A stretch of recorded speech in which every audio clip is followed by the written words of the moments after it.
افغانستان کې د ناکامورا مرګو چې ډېر سخت غبرګونونه او خفګان رامنځته کړل.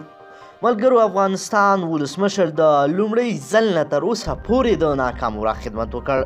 په لومړیو کې ونازاوه او تابعیت یې ورکړ او اخر کې په خفا زړه او ضعیف ځان تابوت ته یې اوږه ورکړه.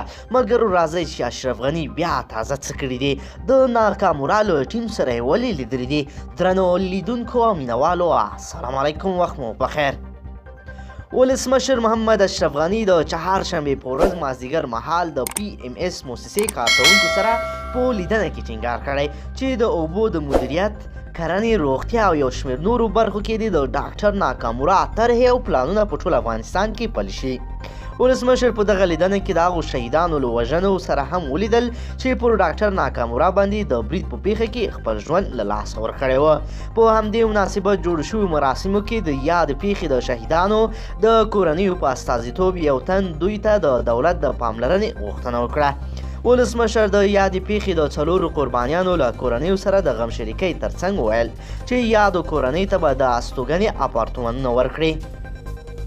د PMS موسسې مرستیال ضیاء الرحمن په خپلو خبرو کې له ولسمشر څخه په پرتمینو مراسمو سره د ناکامورا د جنازې د درناوي په پار د ناکامورا د کورنۍ او د همدې موسسې د کارکوونکو په استازیتوب مننه وکړه. نوموړي تر ناکامورا وروسته له هغه څه د پاتې شویو پروژو د کار د دوام په اړه ولسمشر ته معلومات ورکړل.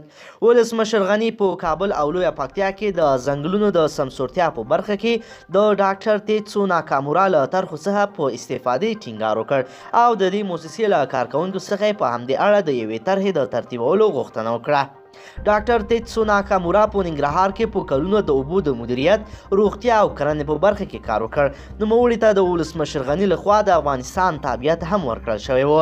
ناکامورا له خپلو 5 افغان ملګرو سره د ډسمبر میاشتې په 4مه په جلال آباد کې ووژل شو چې د نوموړي وژنه د افغانانو له سخت غبرګون سره مخ شوه.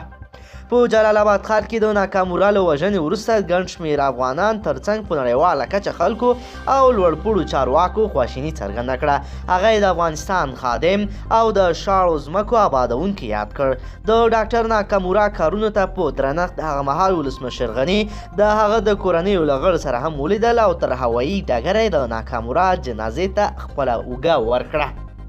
درنو لیدونکو، که چیرې غواړئ چې له ورته تازه مهمو پیښو څخه ډېر په لنډو کې او ژر ځان خبر کړئ، زموږ چینل د سره ضرور سبسکرایب کړئ او ویډیو د سره حتما لایک کړئ. مننه له توجه نه مو.